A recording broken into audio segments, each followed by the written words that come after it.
Hello and welcome. So I'm Kate Woodhouse and I'm one of the staff counsellors at St George's Hospital, and we do work on the menopause with staff there as well as part of this for the South West London. So it's really lovely to be with you this afternoon, and please do ask questions. The idea of this is about it being interactive and of taking part and just trying to learn going through, because I guess one of the things we all know is that with the menopause there's no sort of one way that fits all, and it's very different. So the idea is we will impart some of the knowledge and experiences that we have, but also it's about you being able to share some parts perhaps of your journey if you feel comfortable to do so. But thank you for joining us. So my name is Teresa Malvina. I had the pleasure of working with Kate, also in the staff support service at St George's. But we've come together over the whole of South West London integrated care system to offer help more generally. So I guess the first thing to say is that mental health matters at all stages of life, doesn't it? It doesn't, but what is specific about menopause? And I suppose when I was thinking about this, I thought menopause complicates things in some ways with mental health, because how do we know that the mental health symptoms you might be feeling are to do with hormones, or are they to do with life changes or something completely different? And we hear over and over, don't we, that people are misdiagnosed as having some kind of problem with depression or anxiety, when actually it's a hormonal problem related to either, first of all, perimenopause or menopause. And so a lot of women find their experiences that they haven't been listened to or taken seriously. So I think mental health is important with menopause, to know you're not going mad, that a lot of the symptoms, and we'll go into more detail about, are caused by hormones. Another thing that goes with that is that it comes at a time of life. It marks something. And I guess the old way was to call it the change, because we couldn't actually say the M word. And I think there's a society's got an inhibition about talking about menopause, much like we have about talking about periods. And so there's this whole sense of, can we say when we're having a hot flush? Is it something to be embarrassed about? Or is it just a normal thing? And so wouldn't it be great if we could talk with each other and with the men in our lives and our children and everybody about menopause in an ordinary kind of way, because it's part of women's lives. So I think there's something about the anxiety that gets created about talking about it that feels very personal, but wouldn't it be great if it was a matter-of-fact thing? And I think a third thing that I find myself thinking about is that change that it marks about getting older. It's a definite mark in the sand. You're saying goodbye to fertility, and along with fertility goes a feeling of youth. And how do we cope with that life stage of being able to say there might be some good things about not having to worry about contraception and having to fit the kind of ideal woman of looking younger, but so there might be some gains, but there's also some losses about knowing that you're not going to have children. And maybe there's a societal dread of aging. You think about all the products and marketing there is about how we've all got to look 20. And that actually that speaks to a society-wide fear of getting aging. And I guess it's because it's associated with what comes after aging, which is dying. And so getting our own heads around menopause as a stage of life, and having a chance today to share our experiences with each other. We're not going to be reporting back to anyone, so it's a safe environment to talk and hopefully pick up some ideas from each other, because that's what I like best about doing this sort of thing. I don't have all the knowledge, I've just got my own experience, and I'm hoping that by sharing with each other we will pick up some ideas. But anything you want to add to that? No, I mean, I think probably the most important thing to say is that there is nothing wrong or right about your experience. Yeah, actually, it's not about like, oh, you know, is that happening? It's about that unique experience. And actually, hopefully, as we progress through this time we've got together, you will just feel comfortable to share things. Say, actually, you know, I don't know, I'm not sure about this. And so often in our work, people say something as if they think that they have, they're going mad or whatever sort of phrase, or they're really bad because something's happening. And actually, by having these conversations, we begin to normalise the experiences, which doesn't take away sometimes the real depth of distress or anxiety that's been created. But actually, one of the biggest things with anything to do with mental health is if we feel isolated. So the more we can talk about these things, all being well, the less we will feel isolated. And actually, and what we know is that if we don't feel as isolated, our mental health is improved. Anything you want to ask us about, or that you would particularly like covered today? What is the definition of menopause and definitions of mental health? And again, maybe there's not one right one, but menopause normally is when you haven't had a period for a year, when they've ceased. And mental health, I guess I'm aware of the WHO definition of what is good health and what isn't. And it's saying that it isn't just the absence of disease, but it's the feeling of well-being. And I guess that's an ideal, isn't it, that we might aspire to. But we're going to look at some of the psychological symptoms and life transitions and menopause experiences across cultures, and what can help, including resources and support. So just to elaborate a little bit more on the definition of what is menopause, and some of us, you know, lots of us are familiar with the word menopause being used, but it's also important to talk about the perimenopause and what the distinction is between those two parts. So as Teresa says, yeah, the menopause is when a person stops having periods as they reach the end of their natural reproductive life. This is not usually abrupt, but a gradual process during which people experience the perimenopause changes before reaching postmenopause, when the periods become irregular and then stop with the end of fertility.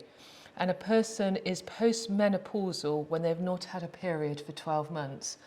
And I think that's one of the real challenges we have with thinking about the menopause and sort of saying what's going on and things, because it's a process that does take time. And it is very variable. I've talked to all sorts of women at different stages and things. And actually there is, you know, I'm saying there's no rule book. For some people, what point does it start? What point does it end? And there's sort of lots of changes in area and things with that. So, but if we're thinking clinically about the menopause, so it is the absence of the menstrual cycle for 12 consecutive months and the subsequent absence of the female sex hormones.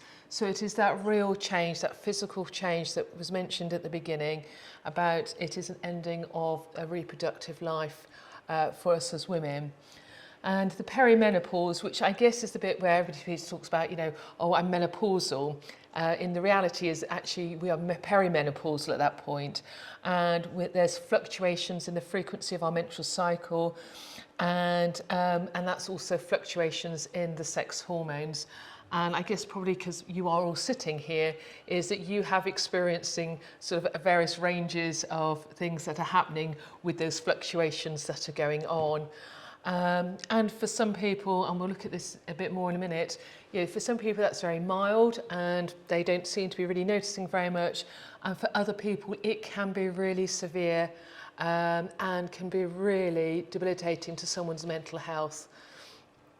So actually we need to take this really seriously for our own self-care, but actually when we're talking to our other female friends as well going through this, actually just being able to talk is very good. And Teresa referred to mental health, and that WHO defines mental health as a state of well-being in which the individual realises her own abilities, can cope with the normal stresses of life, can work productively and fruitfully, and is able to make a contribution to community. For that, that's going to be different for each of us in terms of our mental well-being. And we will check in, and I know very much in myself, even in a day, my sense of mental well-being can fluctuate depending on what's going on. So it's not necessarily constant, but I think if we think about mental well-being, about what's the parameters of where actually I'm in my comfort with my mental well-being, and actually, hold on, I'm just stepping into, it's not feeling quite so good. And if we then stay in that place and it's enduring, then that's when we really need to begin to attend to our own sense of mental well-being. So, next bit is yours. Yeah, and I suppose one thing I think is important about perimenopause is that because people are still having periods, they might not really even know that it's connected to the menopause. You go to the doctor because you're suddenly feeling anxious or you can't sleep, and nobody knows what the problem really is. And so, although we're saying that the menopause happens after 12 months of not having a period, that actually the symptoms can carry on for 10 years. The feelings of the hot flushes, and that can last a very long time. So, so we're going to look at some of the particular difficult challenges around mental health and the menopause that are often not discussed. And interestingly, 50% of people who are experiencing the perimenopause are treated with antidepressants. And that says something, doesn't it? That actually if you had estrogen instead of antidepressants, that would correct the hormonal imbalance. Because the problem with antidepressants is often people feel like a failure, that you've done something wrong, that you're needing some help. Sorry, can I just say, so I'm Patricia Francis, I actually work at St George's. So hi guys. Hi. You're one of us. What I found very difficult is you were just saying about having premenopausal, going through that stage and it being like non-existent. So I didn't even know I was going through premenopausal stages. Yeah. And the worst thing is, I think I went through the stage and then menopause hit and struck that in the lockdown. And so I was kind of left stranded on my own, not realising that I actually was going through menopause, experiencing all these symptoms and things. I'm a very confident and bold person. So when I had anxiety issues, I couldn't understand why, because it was so out of my normal character. I couldn't understand why I was feeling anxious. And so then I started forcing myself to do the thing that I was anxious about. Does that make sense?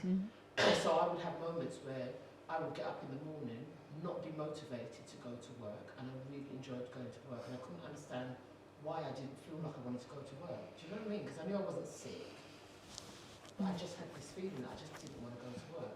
I'd get up and get ready. It would take me forever to get ready in the morning. So already, I'm now got the pressure that I don't want to go to work. I'm now late. Do you know what I mean? And I'm not sure why. I haven't even got a good reason to tell my boss why I'm late. Do you know what I mean? So then I'd get to the door and it'd be like, I can't go out. I felt like something was going to happen if I went to work.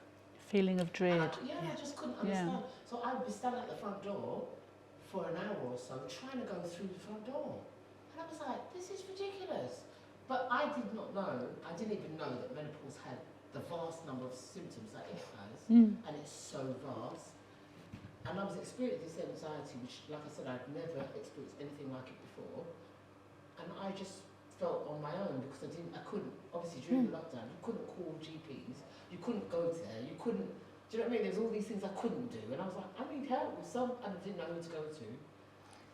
Yeah, and I spoke to my mum, and I said to my mum I asked her about menopause, and her thing was, what menopause? I didn't have time. Basically, my mum just didn't have time. I don't have time. That's a great one. Just like, if it happened, it just happened. But she said, I had so many children, I had so much going on. My mum can't recall going through anything in particular that she could say, I went through this bad period, or she just said I had too much to do. And I think that real dread and anxiety, don't underestimate the impact of that. It is, and I can remember I wasn't really aware of what was going on for me, and my husband said to me one day, he said, you never used to get this anxious, darling. And I thought, oh, he's right.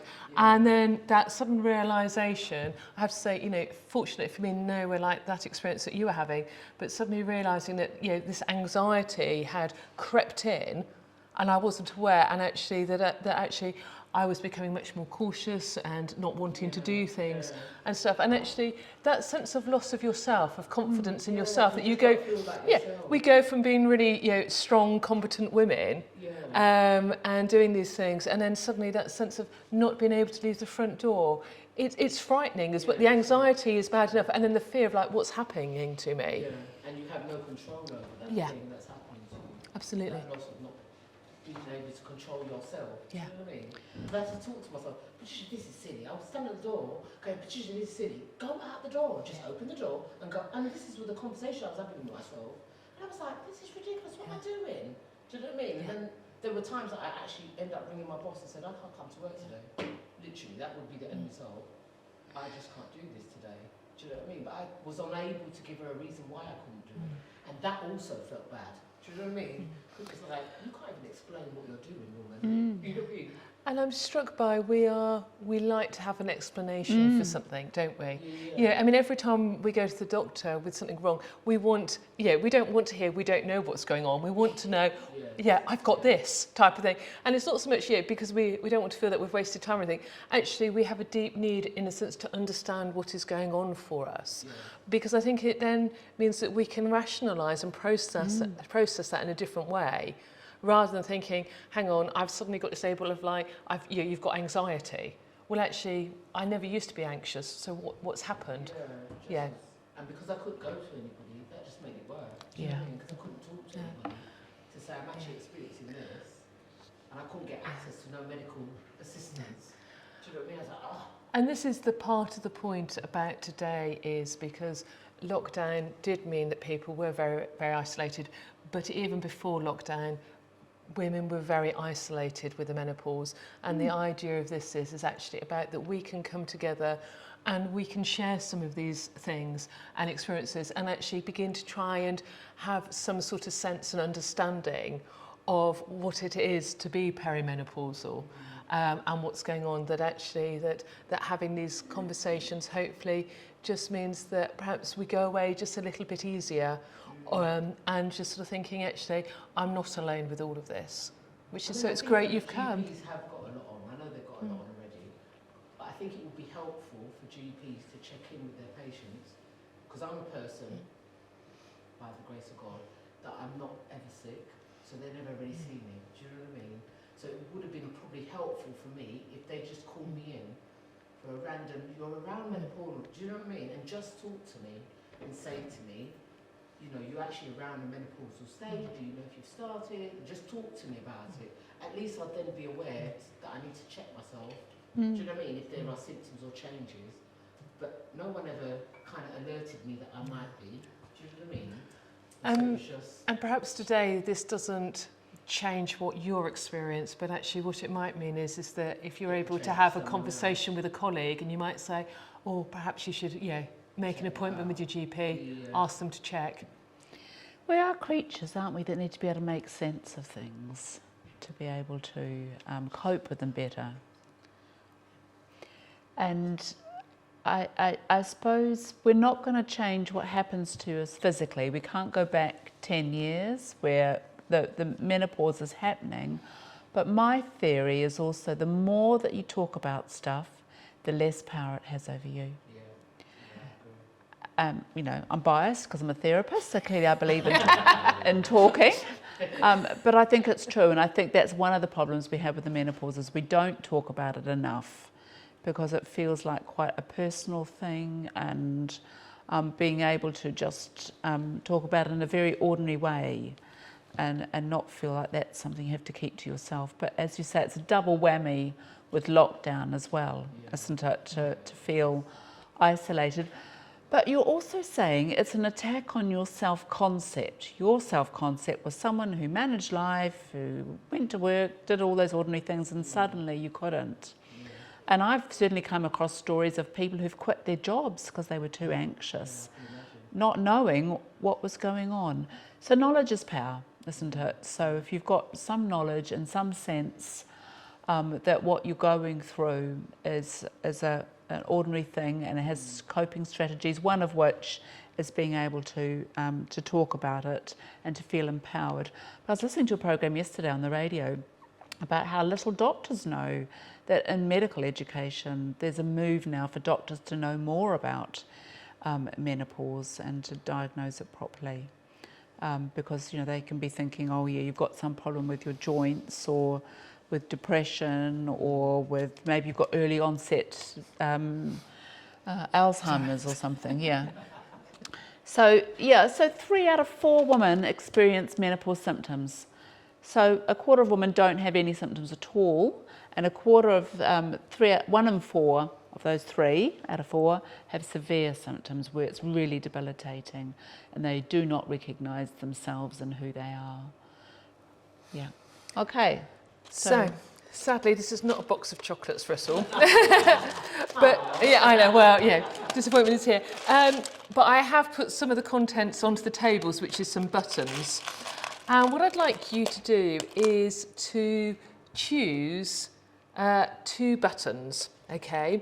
And I'd like you to choose one button which represents for you how you used to feel before you started the perimenopause or became menopausal, and another one about what is it like for you in this moment in time, whatever stage of that you are at.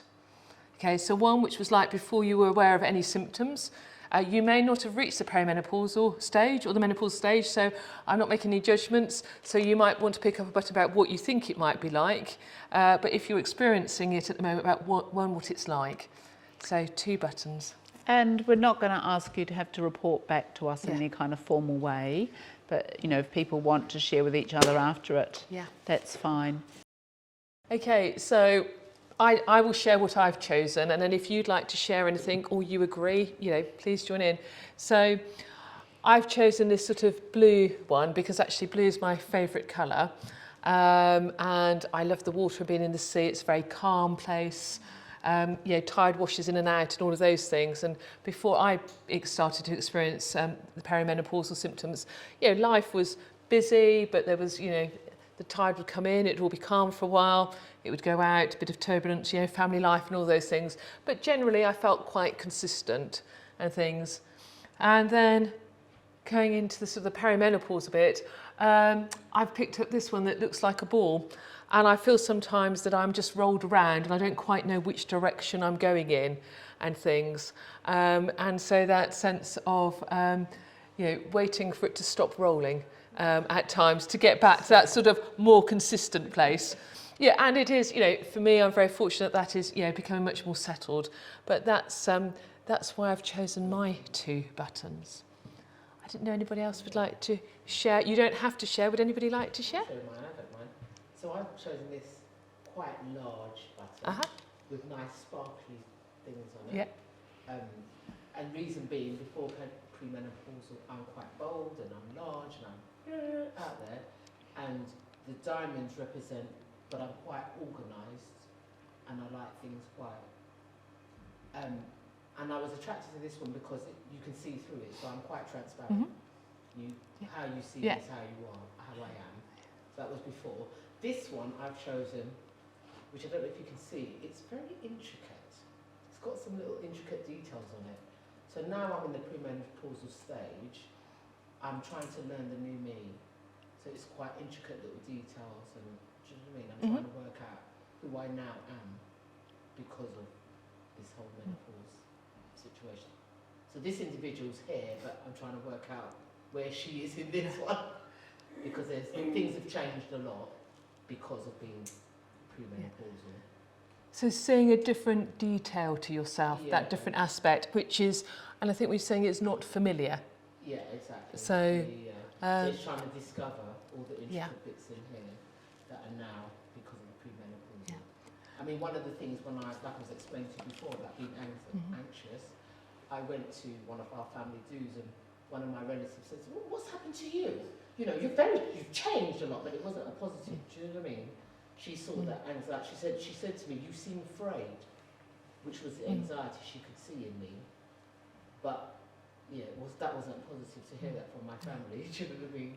Who I know me well.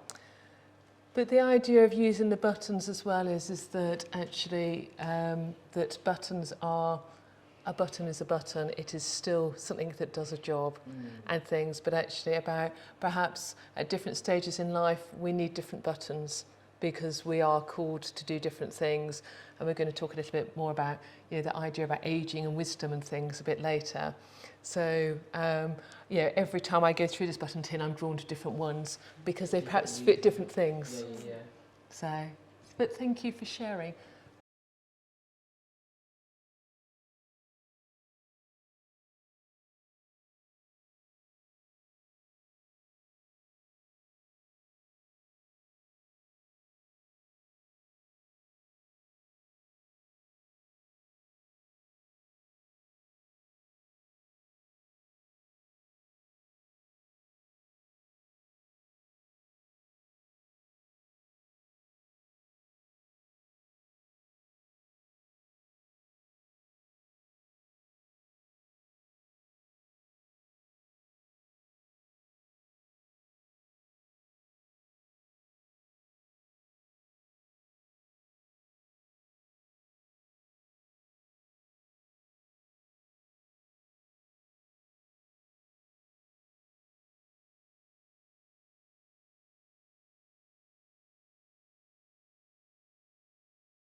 I can kind of identify with that feeling of not being sure how bad does it have to be before you take something or do something. And you know, although I haven't had hot flushes, my sleep has really affected, and I can't remember people's names, and I think, oh my God, I'm getting Alzheimer's, but actually maybe it's not.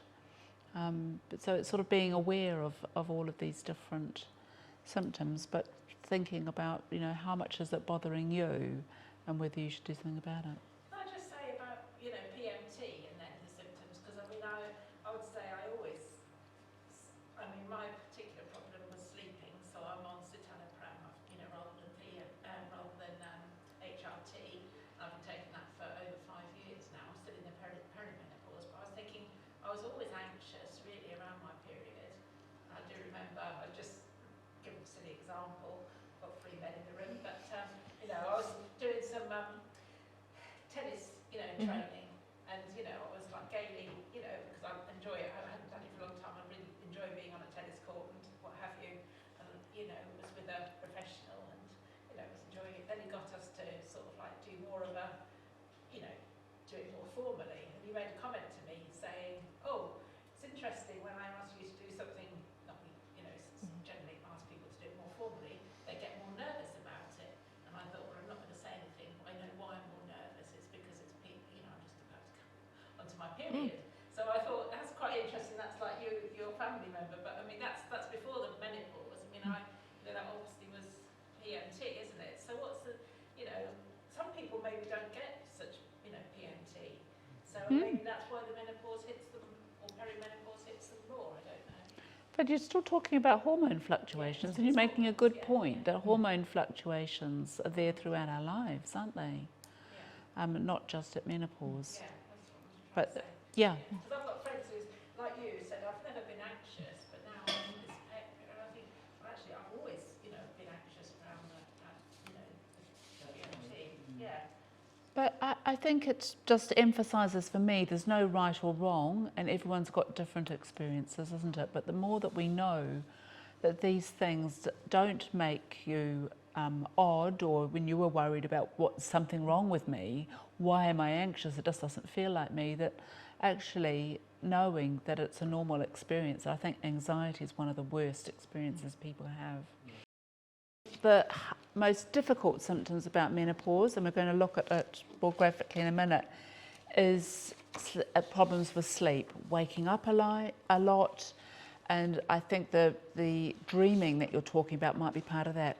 The problem I find with dreaming is it feels so real, doesn't it? Your mind doesn't know that it's not real, so when you're having really horrible dreams, the only thing I can recommend doing is when you do wake up to try and develop some self-soothing where you say to yourself, it's not real, I'm okay, it's just a dream. And you might have to just keep on reinforcing that. Yeah, I used to just say to myself, this is stupid, this can't be real. I used to always say, this can't be real. Because you're right, it's just so real, as if you're in it. Do you know what I mean? As if Completely. you're physically in it. And I wasn't going to sleep. And now, because the 18 months is, well, I'm praying, the 18 months, the dreams have stopped, but the behaviour is still happening. Yeah, you've got a habit now. Up late in the morning, do you know what I mean? And I have to try and break that so that I can go back to normal sleep patterns. Because now I'm not having normal sleep patterns. So if like yesterday, I deliberately made myself go to bed at 10 o'clock, but it means at 2 I'm up. And I feel like it's morning and I should be going to work now. Do you know what I mean? And then I have to force myself to go back to sleep. And then what happened? I get up at 10. I'm late. And I say, boss, I'm so sorry. And I've had to say to my boss, I'm really struggling with the menopause and I'm trying to break that. And so she's really helpful. She said, just text me so at least I know where you are. And so, because we're allowed to work from home and things like that, so she says, well, look, when you've got up late, just work from home. And if you want to come in because you need to, then do that. But then I can just work from home and then come in the next day. So she works really hard a lot with us so that, but sometimes it's just terrible. I just haven't, and I just say to her, I'm really sorry. I haven't slept well. I've had broken sleep all night. And then I've now woken up at 10 o'clock in the morning. I'm like, should be work already. And our plan is, as we go through this, towards the end, we're going to think about some of these self-care things that actually are really important, because that sense of care, sleep is not just about going to bed at 10 o'clock, it's about some of all those things that we do beforehand and things. And actually, if we can care for ourselves during the day, often that means that the night time is a little bit easier. So we're going to look at we've talked quite a bit about some of these symptoms already. I don't know if you can see that. The loss of confidence, poor memory, anger and irritability, mood swings, poor concentration or brain fog as it's more often called, interrupted sleep patterns, anxiety, depressive mood, and loss of self-esteem. And what we're going to get you to do now is an exercise on your table is a body. And you've got some sticky labels, and we wanted you to write to put on the body, using the sticky labels, what symptoms you've had and what part of the body. So you've got the post-it notes there. Post-it notes. No, it's to do as a table. I don't know if somebody wants to join or whether you want to join over Just for the exercise. for this exercise. Does it have to be just psychological ones? No. No, you can put whichever. I don't hear people mentioning, because I used to have these really bad pangs of feeling, I'd be fine 1 minute and then I'm absolutely starving. And I kept driving and had to stop and go to the garage and buy something to eat. So sudden. No, you can put whatever your symptoms are on there, whether they're mental health or sort of physical. No. Because I suppose physical and mental aren't separate things, are they? If you're feeling low in blood sugar, you're going to feel a bit grumpy as well. They go together. And if you're feeling anxious, it's going to make you more irritable. If you're not slept enough, how do you have patience with the world? So all of these things intersect with each other. So that's the first thing, is to write on there the symptoms that you've felt.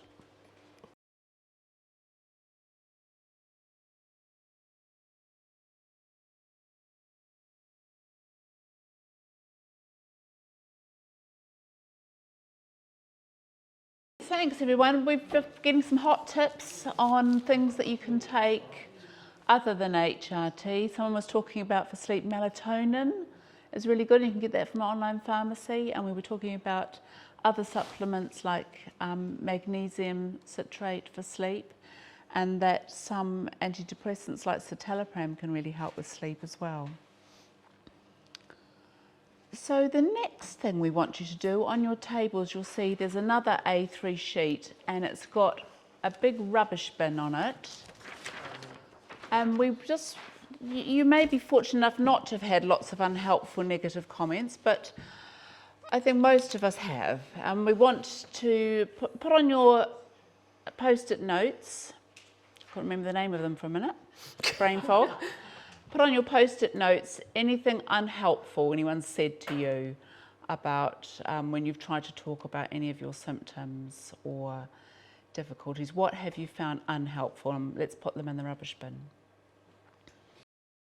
Does anyone want to share anything that they've found particularly unhelpful? Not that we're focusing on the negative, of course. Just not seeking help sooner. I think I didn't seek help soon enough for it. So what would you advise somebody who was just starting to wonder if they had symptoms of perimenopause? Just research it and speak to a doctor. Also to speak to someone who's trusted, who'll be sort of honest as well, I think, sometimes. Yeah, somebody else who might have gone through it or Yeah. be going through it, One of my ones is, you've really changed, but it's not a positive really change, do you know what I mean? And you can see by their facial expression that I'm not impressed with the change that you've made. And so that wasn't very helpful. One I've heard is it's just the menopause. Right. And you want to say there's no just about it. Exactly. Yeah. Exactly. Actually, you're just saying that. One of the things my husband said to me is like, why are you fussing? All women go through this. And I was like, do you know what I mean? I was like, do you know what I mean? Because to him, it's like, but it's not a sickness. Everyone goes through this. Other women have dealt with it. Like, so what's wrong with you? Why can't? Do you know what I mean? Which then makes you feel inadequate. That there's something wrong with you, that you're not able to overcome this, like all the other women in the world. Do you know what I mean? So somehow we're failing. Yeah. But I guess that's the problem, isn't it? All the other women in the world, we're not talking about it enough. And how often have I heard people say, everybody else is coping, so why can't I? I'm not talking about just the menopause, I'm talking generally with mental health. Yeah. We don't talk enough, do we, about mental health generally? And, you know, I guess when I was younger, I kind of thought that some people were sorted, and I was embarrassed about the parts of myself that weren't sorted. And now I realise no one's sorted. We've all got our stuff that we struggle with, whether it be with anxiety or moods or whatever the issue is. Everybody has something, and that's just called being human. So, you know, he's partially right. It does happen to all women, but that doesn't mean that it's an easy experience at all. And I think that's one of the things that I would hope that we can educate the people around us about what it's like, rather than just suffering in silence. Well, it was a subject before, wasn't it, menopause, and it wasn't spoken about. So people are speaking a lot more about it now. So there's a lot more of an awareness of, and it's being acknowledged. You know, it is a symptom that we go through, and it can be more detrimental to others. And I wonder about that, why it's a taboo, but the upshot of it is it can make you feel ashamed. Yeah, Things that are taboos make you feel ashamed to talk about, not coping with. And that's one of the things we hope from today, that we can talk about these things without them being embarrassing. I think a lot of women aren't honest enough about it, especially years ago. I mean, I've got friends now who say, oh, it's hot in here. And I know she's having a hot flush, but she won't admit to me that she's having a hot flush. It's like, oh, I never had any problems. I know she did. I don't believe that she didn't. But I think people don't want to admit that they have gone through it. And